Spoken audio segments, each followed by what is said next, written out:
Katege Benoni Sempala akulembera eggombolola ya Ssaabasajja Mutuba 5 Kawempe. Olunaku lwa leero tuzze okweyanza obwami ewa Ssaabasajja era tulinda bulinzi ddakiika yokka anaatera okutuuka nga ebiyitwamu tumaze obiyitamu naye nga tuli basanyufu nnyo kubanga ffe tusoose okuba nti tweyanza obwami buno obw'eggombolola ewa Ssaabasajja. Ate naddala nze gwe mulundi gwange ogusoose okuba nti nkulembera eggombolola ya Ssaabasajja gye yanteekamu okuva mu mwezi ogw'omwenda. Tutunuulira eno gavumenti ez'ebitundu, tulambuleko enfuga eno yatambulanga etya okuva waggulu Kabaka paka ku baami ba Ssaabasajja ab'amagombolola etandikira wa?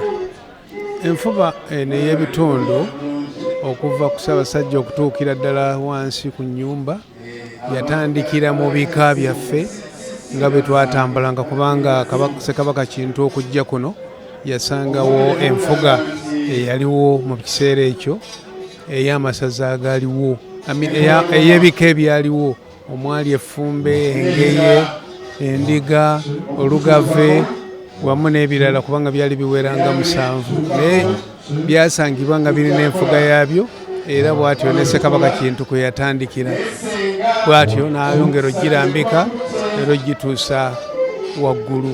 So buli muntu mu nnyumba ye waali mwami wa Kabaka era avunaanyizibwako bulungi nnyo okulaba nti atuukiriza ebyo Kabaka byaba amugambye okukola. Mugaso ki gavumenti zino ez'ebitundu, mugaso ki gwe zirina oba abantu okwe bandisinzidde okubeera nga bazettanira? Omugaso gwa gavumenti ez'ebitundu gwe zirina eri abantu kwe kuba nti zituukira ddala ku muntu wa bulijjo, zituukira ddala ku maka era amawulire ne gavayo bulungi bwe baba nga abakulembeze bagatambuza bulungi ne bagatuusa waggulu ate n'abawo waggulu ne bagayisamu abo abaami abaliwo ne gatuukira ddala ku muntu wa bulijjo ku mayumba. Owulira otya ng'otuuse ku lunaku luno era ng'ogenda kukwata maaso mwogi mu ngalo? Mpulira essanyu lingi nnyo okuba nti ngenda kweyanza obwami maaso ga Ssaabasajja. Kino kifaananaku nga Ssaabasajja bwe yandikukyalidde mu maka.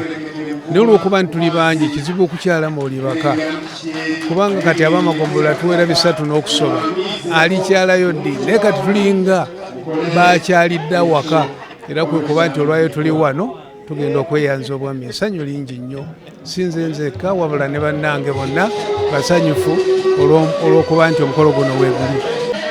Njagala twogere ku butabanguko mu maka. Obutabanguko mu maka tulabye nga sabbiiti eno kibadde kiyitirivu nnyo obutabanguko obususse abakuba bannaabwe abatta bannaabwe. Kiki?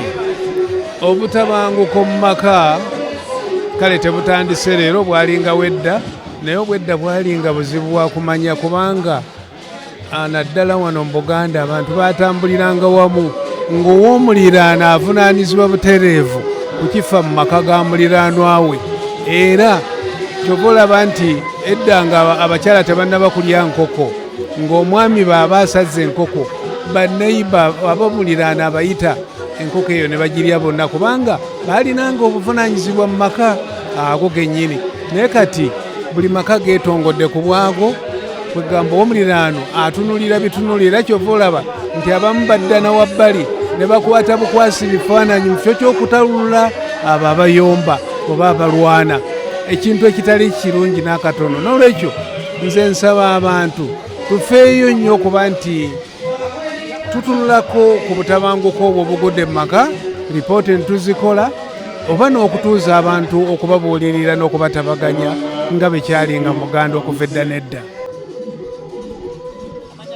Amanya Mberaze Zaki Mawula Eke Namuli meya wa Rubaga.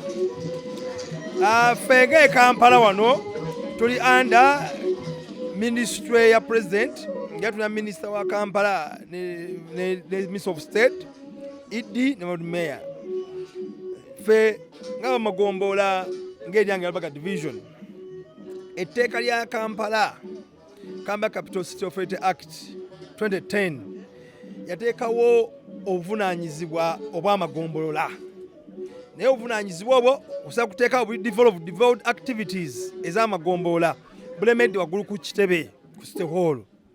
Era nga ffe twavayo ffenna abakulembeze b'eggombola ly'e Lubaga tugamba twagala buyinza bwaffe budde ku magombola kubanga etteeka lituwa obuyinza obwo.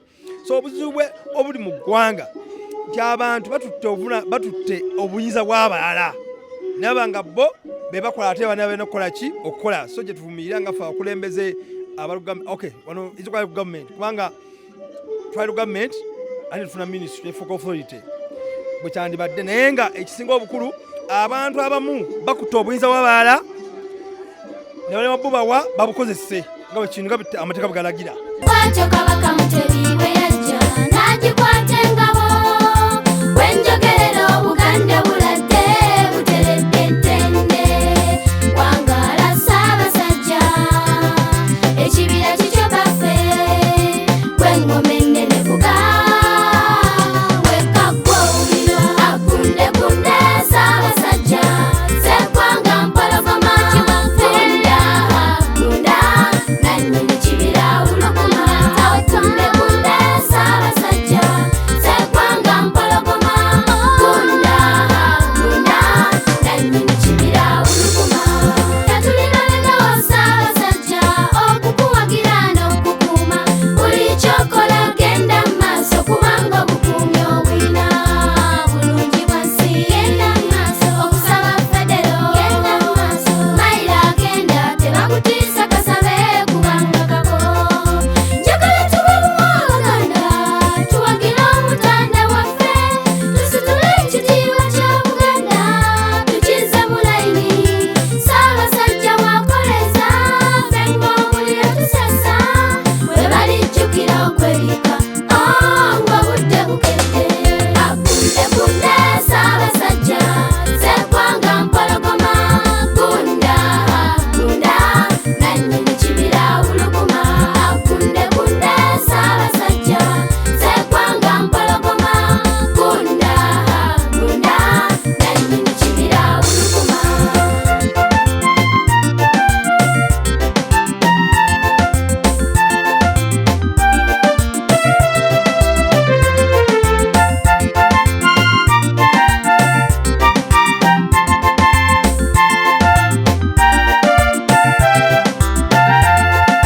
Twasiima nnyo olw'ekirowoozo tuba tuwa ekyokuzaala ne tukimanya ffe ng'Abaganda nti Obuganda bugula bantu watuwa ekyokulabirako ky'Abambejja n'Abalangira twesiimye nnyo baffe kati Obuganda bugumidde n'Abagereka tukwagala nnyo tugambire ku basaddaaka abaana Katikkiro ssebo gwe Kamalabyonna omundabira nga Ssaabasajja akundekunde Ssaabasajja Sseggwanga Mpologoma ssebunda engalo ez'amaanyi eza Katikkiro atuuse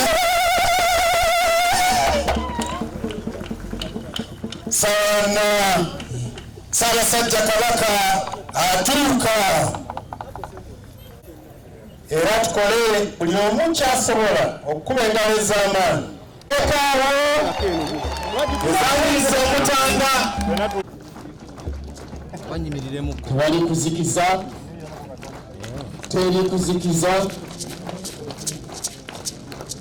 empologoma etuuse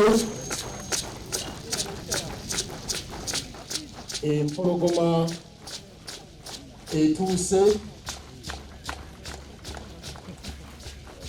osi abaami ba Kabaka tebakuba kalungi abakyala gyemuli abazaala ba Kabaka gyemuli Ssaabasajja Kabaka atuuse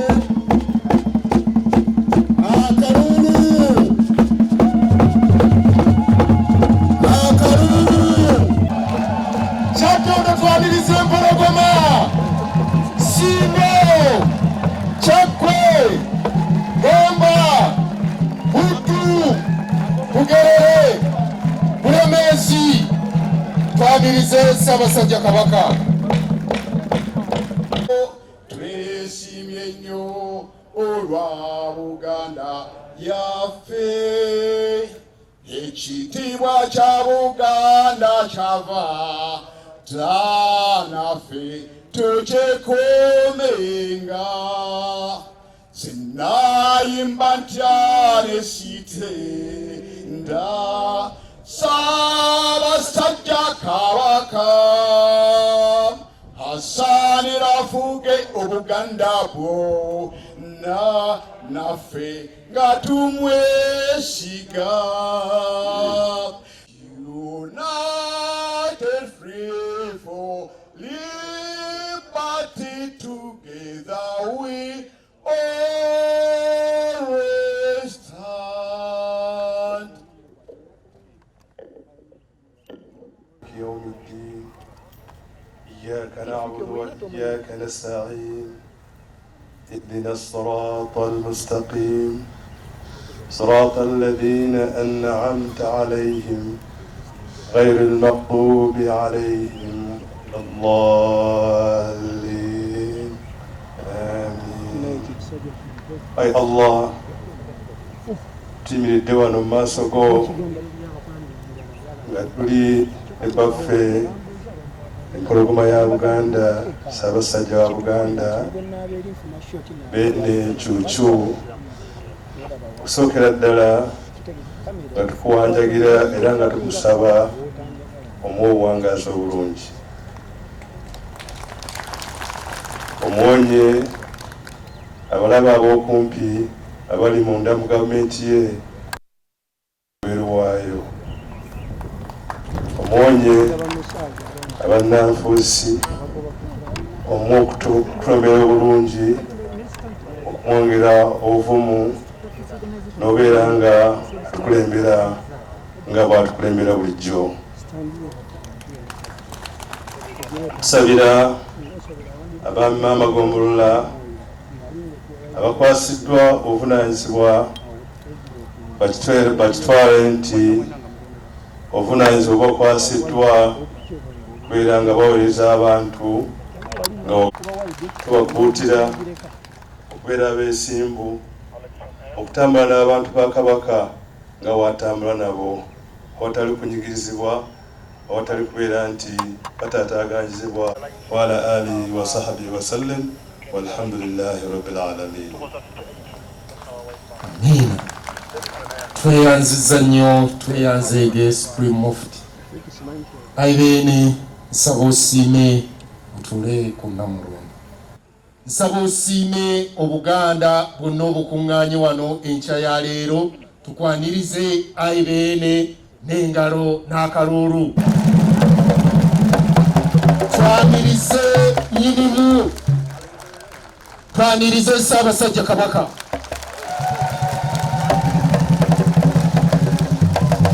Kamuwange Ssaabasajja Kabaka. Nsawo avunaanyizibwa ku nsonga z'olukiiko, kabineeti, amawulire era omwogezi w'Obwakabaka bw'osiimye Ayi Beene nkulemberemu enteekateeka eno eya leero wano. Ayi Beene neeyanziza nnyo,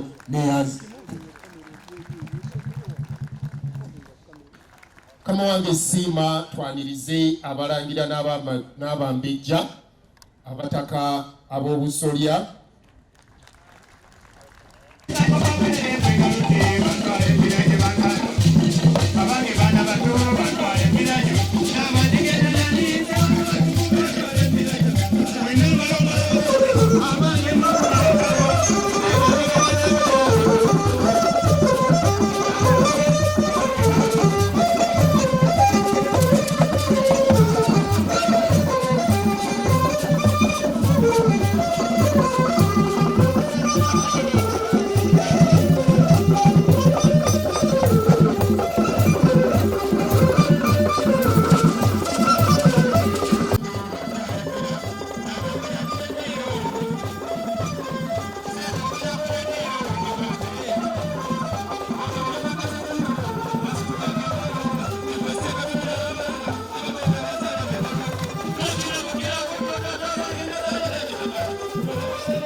nga baami bano bazze n'amakula nga tetunabanjula kwanjula kwakweyanza. Nsaba nkwanjulire amakula ge baleese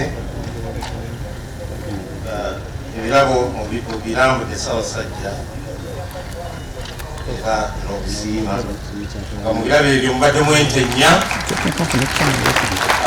mulimu embuzi 86, mulimu enkoko 124, mulimu enkota z'amatooke 229, gonja enkota 3, ebibbo 10, kilo z'omuceere 1575, ensujju 16, omukedo 9, sukaali kilo 1,060. Ssaabasajja baleese ebijanjaalo endereemu enyeebwa sawo namba 16, ebita by'omwenge 2, ebidomola by'omwenge 2, omuzigo era nagwo ebidomola 2, sekoko 1, ensonza emiti 4, nanasi 5, nyeebwa ebisiike kilo 3, olutala lw'ebyennyanja balugunya ez'amagi 3, ekatoni y'amazzi. Kubanga Ssaabasajja ebiwandiiko ebikola ku makula ago webiri wano naye nga tukusaba osiime gafuuke amakula erabo abaami bye baleese kuba biviridde ddala mu baami bano bagenda okweyanza. Ssaabasajja olw'obudde bwe tulina obutono olwaleero saagala kusukkako awo, nsaba mmalirize nga nsiima nga nkusaba osiime minisita omubeezi wa gavumenti ez'ebitundu bwe tuweereza mu minisitule eno ayanjule abaami bo yanze bweyanza nyo Ssaabasajja era tuyozaayoza bagenda.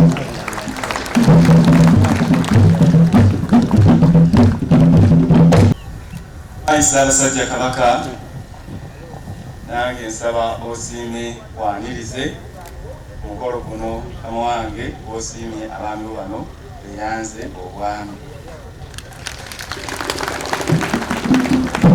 Mulimu okumpeereddwa ayi beene kuyita baami bo bajje mu maaso go bawere ate beyanze era ayi beene basengekeddwa okusinziira mu nsengeka y'obwami bwo okuviira ddala ku Ssaabaddu ate okutuuka ku Mutuwa ogusembayo. Era mukama wange nsaba osiime tutandike n'abaami ab'Ekyaddondo Kalisaza lyo Ssaabaddu, Omulamyuka Nakawa omwami Essenfuma Timothy, Ssaabaddukira Nathan Kaggwa, Ssaabagabulufuka Mathias Kayijja, Ssaabawaligombe Dr. Eric Serugo, Musaale Busukuma Robert Kawuki, Tukagumu Nangabo Ssaalongo Robert Kigonya Luswata, Kwebiri Nabweru Mariam Ndagire, Lwesatu Makindye Haji Musa Musokese Mambo, Mutuba Ena Masekati Enwe Maleka Uma, Mutuba Etano Kawempe Beno Nintege, Mutuba Mukaaga Mukulu wa Kibuga Samwe Bakanoga Mukasa. Era ayi beene wabawa n'abamyuka bano wammanga, Omumyuka Nakawa Emmanuel Hamani Gamatovu, Ssaabaddukira Haji Hassan Bulwadda, Ssaabagabulufuka Sylvia Nabulime Ssemuyaba, Ssaabawaligombe Anastasia Nampima Matovu, Musaale Busukuma Shaban Kutaaya, Tubagumu Nangabo Aisha Naziwa, Kwebiri Nabweru Edwin Katumba, Lwesatu Makindye Anthony Francis Bowa, Mutuba Ena Masekati wajiwa abamyuka basatu kuli Moses Musintege, John Mpima Muwanga, Haji Ahmed Mutabazi, ate Mutuba Etano Kawempe ayi beene n'ojiwa Haji Kasimu Kintu. Basaba abaami abo bawere era beyanze maaso g'empologoma.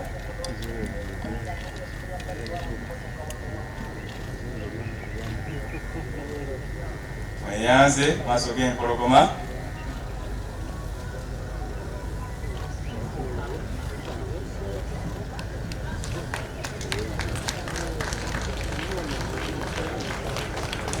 Ayi beene tugenda kussaako essaza lyo Ssaabagabo Kalisaza Singo lirina eggombolola 21, era ayi Ssaabasajja Kabaka bano be baami bewalonda. Mumyuka Busimbi David Sendikaddiwa, Ssaabadduka Sanda Alex Serukenya, Ssaabagabo Ssekanyonyi Barnabas Sennabulya, Ssaabawali Kapeke John Bosco Ssenyondo, Musaale Bulera Rosette Agnes Katongole, Lwakumbukuya Jackson Muwonge, Twebiri Butemba Eric Katumba, Mutubeesa Tukomero Daniel Kabonge, Mutubeena Ntwetwe David Jumba, Musanvu Myansi Taibu Kawuki, Mutuba Munana Kikandwa Muhammad Mutangizi, Mutuba Mwenda Mulagi Peter Kawoya, Mutuba 10 Watuba Julius Migadde, Mutuba 11 Gayaza Joseph Bagumba, Mutuba 12 Muwanga Martin Luther Kasule Busungwe, Mutuba 13 Kibiga Godfrey Kasule, Mutuba 14 Nsambya Abdu Mutebi, Mutuba 15 Kyankwa Nsafina Nanteza, ate Mutuba 16 Dwaniro Sara Nako na Mirembe Kaziwe, Ramuka Muwanga n'abaana abamyuka bano. Mumyuka Busimbi Lutaya Saul, Ssaabadduka Sanda Paineto Yiga, Ssaabagabo Ssekanyonyi Mathias Kigongo, Ssaabawali Kapeke Joel Kiyingi, Musaale Bulera Benoni Nsereko, Lwakumbukuya Godfrey Ssalongo Kalali, Mutubebiri Butemba Moses Makumbi, Mutubeesatu Bukomero Lawrence Semwanga, Mutubeena Ntwetwe Christine Kwaliwa, Mutubetaano Kiganda Anes Seiga, Lwamukaaga Lwamata Lusige Musisi, Lwamusanvu Myanzi Eric Sonko, Mutuba 8 Kikandwa Emmanuel Nkaluwo, Lwamwenda Mulagi Paul Kalali Lubinga, Mutuba 10 Watuba Gertrude Namuyanja Nalongo, Mutuba 11 Gayaza Richard Sebagere, Mutuba 12 Muwanga Edith Namazzi, Mutuba 13 Kibiga Mathias Bukenya, Mutuba 14 Nsambya Joshua Katamba, Mutuba 15 Kyankwansi Abdul Sonko, ne Mutuba 16 Dwanda Mutuba Force Serunjoji Kaswe muwere era mweyanze empologoma. Beyanze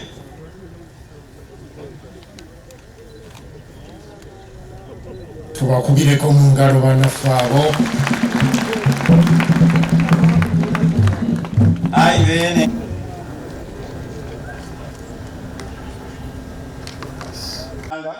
Tubetaano na Kiwogo Joseph Mutebi, ate abamyuka Omumyuka wa Kiso Edward Mubiru, Ssaabadduka Katabi Augustine Mulumba Lumala, Ssaabagabo Nsanti Godfrey Sebunya, Ssaabawali Kasangi Yakobo Kamya, Musaale Kisa Edward Bwogere Kaweesa, Mutuba 10 Masuulita Amos Lukabya, Mutuba 2 Kati Muhammad Kiseka, Mutuba 4 Lunyo Timothy Kiza Kalanzi, ate Mutuba 5 na Kiwogo Peter Kyeyone. Mweyanze Kurukwafu emyezi 2 emabega nika gasobola okuyimirira mu maaso go ayibene. Batusabe Ssaabagabo Lwabiyata owere era weeyanze ku lwa banno. Ayi Ssaabasajja, nze Tebajjukira Ibrahim Ssegawa, mutabani wa Kafeero Francis, muzzukulu wa Ssegawa Lawrensio eyeddira enkima. Nange anzaala ye Nansubugajje, ku ludda olwo ndi muzzukulu wa Mbangire Nsubuga e Bugerere. Ayi beene neeyanza obwami bwompadde era bwe wannonda era bwonnonze okubeera omwami ow'eggombolola Ssaabagabo Balyata mu ssaza Buluuli, era mpera okubeera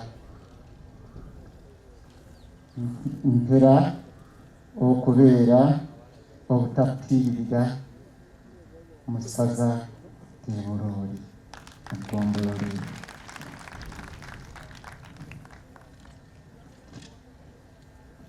Wangaala Ayi Ssaabasajja Kabaka.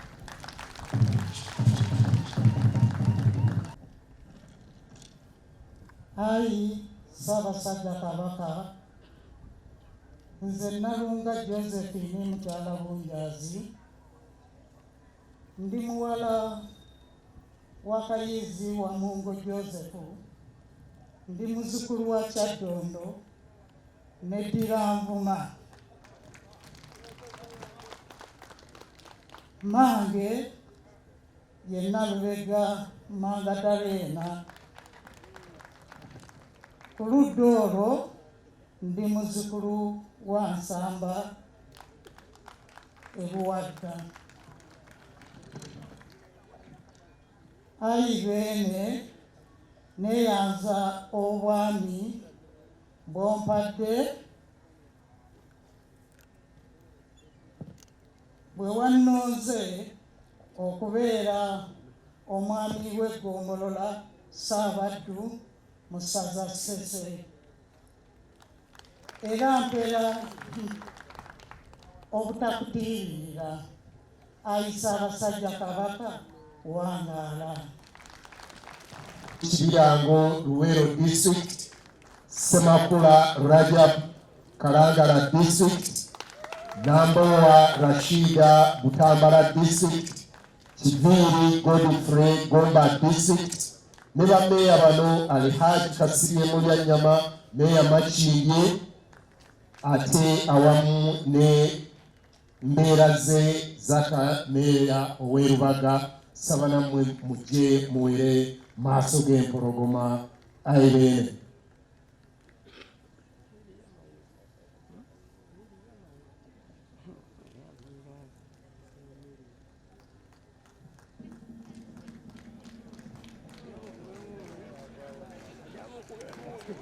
Mukama wange abo ba ssentebe ba zi district bwe tubalabako nga bawera mu maaso go, Mukama wange tumanya emirimu gijja kutambula bulungi, nawe ebintu byonna nga bidda tweyaziza nnyo tweyazenge Ayibene. Mukama wange ne Hajjati Kibowa Farida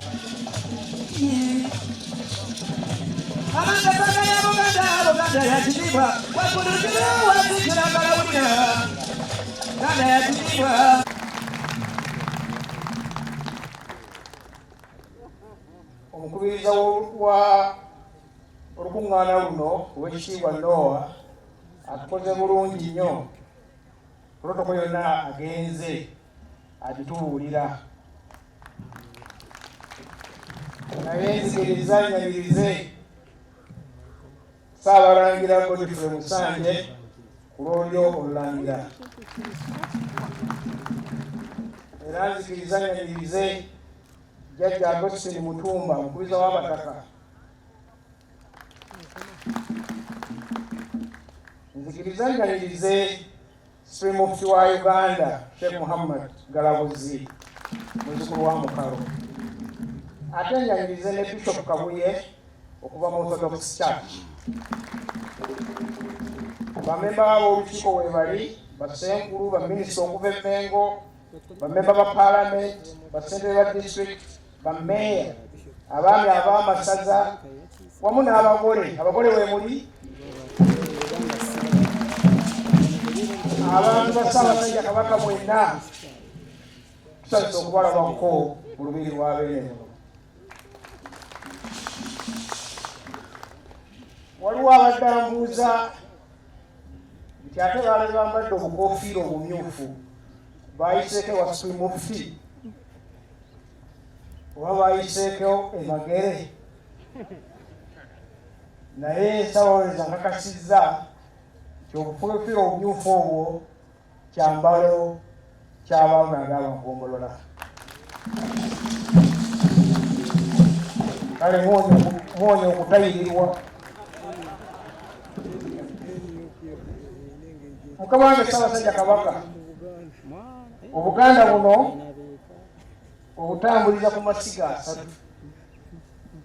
3 era nga gwe ntabiro era ekitikiro ky'amasiga ago.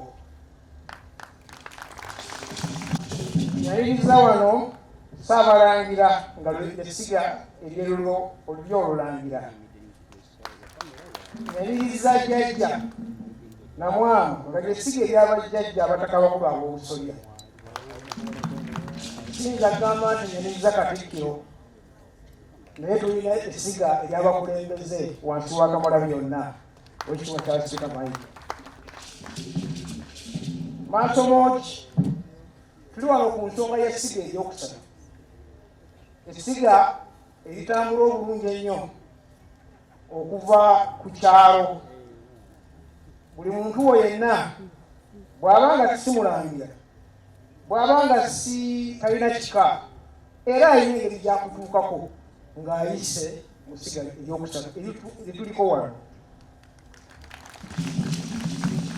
Mukama wange essiga eryo liva wakamala yonna liyitako omumyuka asooka owa Katikkiro ne litambula mu lukiiko mu kabineeti mu lukiiko liryo ku masaza ne ligenda mu magombolola ne ligenda mu luka ne lituuka ku mutongole.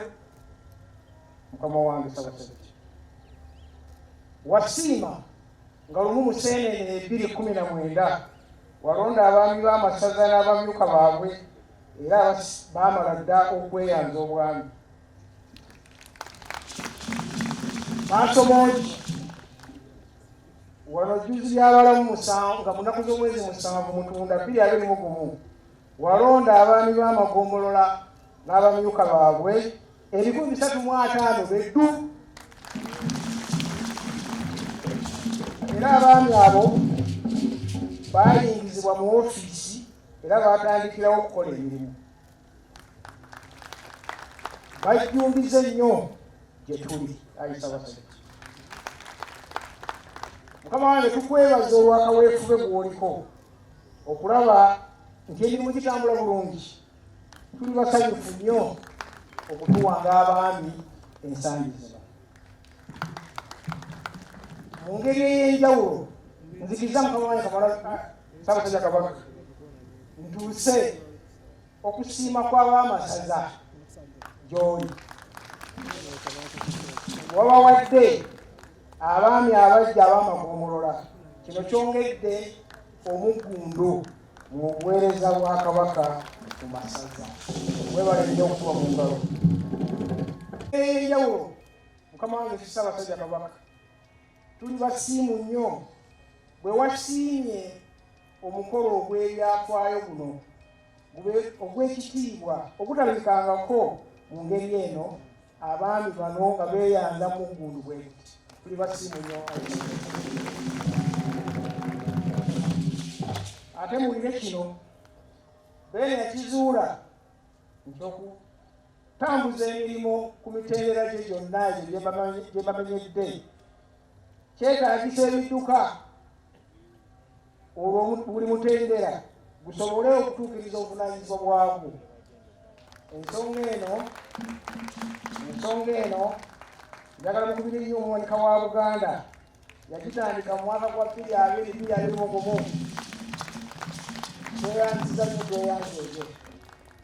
Baffe Ssaabasajja Kabaka gwe muti okubala ensimbi n'ebikomo, gwe kyucu gwe beene mu kkowe eyo Mukama wange wasiimye buli ggombolola lifune ekidduka kya pikipiki.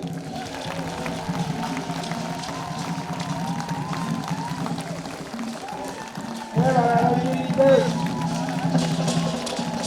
buli ggombolola lifune ekidduka kyaki kya pikipiki. Awo nno zinadde okunywa. Era olwaleero sampulo yiiri Mukama wange Ssaabasajja Kabaka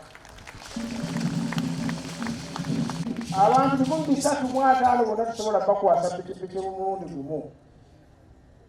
Era omuwanika yampadde obweyamu nti abagenda okusooka abanaaba tebasobodde kufuna mu mbalirira eddako ey'omwaka ogujja bwe bali. Era olwaleero Mukama wange Ssaabasajja wasiimye nti omwami ow'eggombolola mu Myuka Lwanda Kooki Omulangira Omubito Sansawire akiikirire banne bonna okukwasa pikipiki ku bwa banne. Kigendereddwa mu pikipiki zino oba n'entambula zonna kunyikiza mukulembeze okulaba nti abaami batuuka ku buli bantu gyonna gye bali n'okubanguyiza emirimu n'ebigendererwa ebirala ebitokolo bye tusobola kukwaturizawo. Ayi beene waliwo n'abaami era n'abazaana bo abaddu bo n'abazaana bo abaavaayo bokka ne basalawo bakwatiseeko ku nsonga eno okulaba nti tuyo gyenjogeddeko. Waliwo omukyala bamuyita Kameni ngono wa kitongole kya Wheels for Life yatusakirwa Pookino Judy Muleke. Ayene omukyala oyo yeewaayo n'agamba agenda kugula obugaali maanyi ga kifuba 17 era bwe twogerera nga obugaali 59 Pookino Judy Muleke ne banne ab'amasaza baabutuusa dda mu masaza 6 ng'eryasooka okufuna Ayene bagambe yali Gomba, eryokubiri n'abeera Buddu, eryokusatu n'abeera Kooki, eryokuna n'abeera Kabula, eryokutano n'abeera Mawogola, n'eryomukaaga Mawokota. Mu kkowe eyo Ayi Ssaabasajja, abantu bo nga bayita mu mubaka we Oweekitiibwa Ronald Lutaaya, ab'e Bungereza n'Ireland nabo baagula eggaali 12 ne batugamba eggaali 7 zigenda Singo, eggaali 5 zigenda mu ssaza ly'e Bulemeezi. Mukama wange Ssaabasajja, minisita wa gavumenti eyawakati Honorable Ruth Nankabirwa nga yavunaanyizibwa ku mafuta n'ebyobugagga ebirala byonna mu ttaka yagula ppikipiki 6 zaagenda mu ssaza e Singo. Naye omubaka wa paalamenti ekibuga Honorable James Kabajjo naye yawaayo ppikipiki nayo n'egenda e Singo. Mukama wange tusaba osiime abantu abali wano, basiime abantu bano bonna, tubeebaze olw'ebintu ebyo. Obubaka bwa Katikkiro eri abaami bano, baganda bange abange tuweereza nabo. Akuwa obwami bagamba abaakuwadde okulya, naye n'okulya okwogerwako kulya okw'ebitiibwa n'empombo, so si kulya bintu bibakwasiddwa bye mulinako obuvunaanyizibwa. Tubasubiramu obwerufu, tubasubiramu okukuuma wamu n'okutaasa naddala ettaka lya Ssaabasajja Kabaka erisangibwa eyo mu magombolola gammwe. Kijja kuba kya kive, muwulire, kijja kuba kya kive nti ate omwami yakwatiddwa mu kibuli ng'alemereddwa okukuuma ebintu bya bbafu. Mwe mulina okusooka okukuba enduulu nga wabaddewo ababbi. Weebale nnyo. Mwe mulina okusookerwako okukuba enduulu olwo tweyambise gavumenti tukwate ababbi.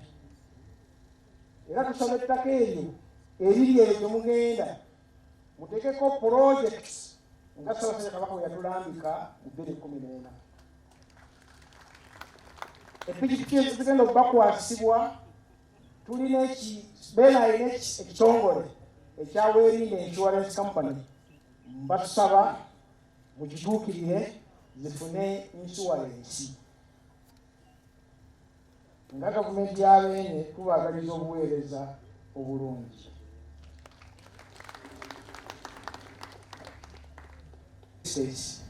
Olw'omukolo gutuweesezza ekitiibwa, Ssaabawolereza n'Oweekitiibwa Kawuki ne banno mwenna mwebale nnyo, mwebalire ddala. Kabwe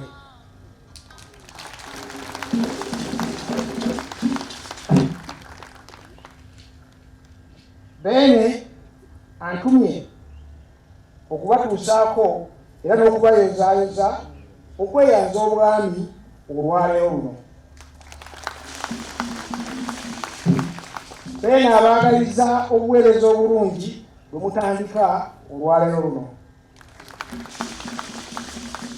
Ate ensusu abeebazizza nnyo emirimu gye mwatandikirawo naddala nga mulabikira mu luwalo ate n'okuŋŋaanya amakula. Mwebale nnyo, mwebalire ddala.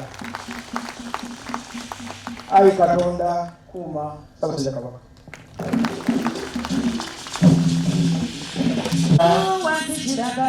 Nsaba tusooke tukuba engalo nga twebaza obubaka bwa Ssaabasajja Kabaka. Wabulumbulu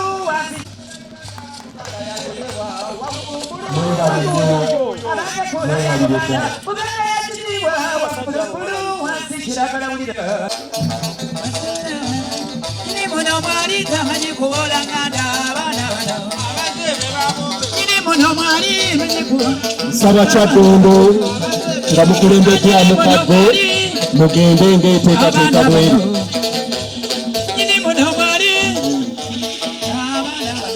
Ayibeene tweyanziza nnyo tweyanzeege.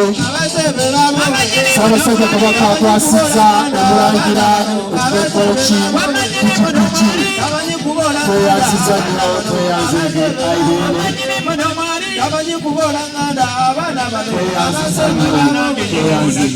mu kiseera kino Ssaabasajja Kabaka asiimye okufuna ekifaananyi abaami be n'abamyuka okuva e Kyaddondo.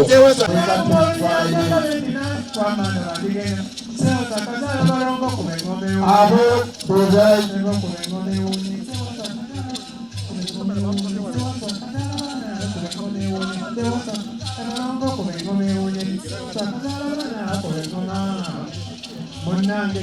tweyanziza nnyo tweyanzege Ayibeene abo bebe Kyaddondo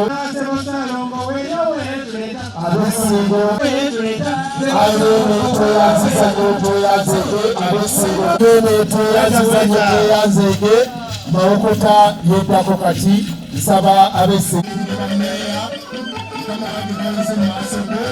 oluddayo resolution nga ziruma tweyanziza nnyo tweyanzege Ayibeene. Ssaabasajja Kabaka tweyanziza nnyo tweyanzeege osiimye enteekateeka eyo Ayibeene.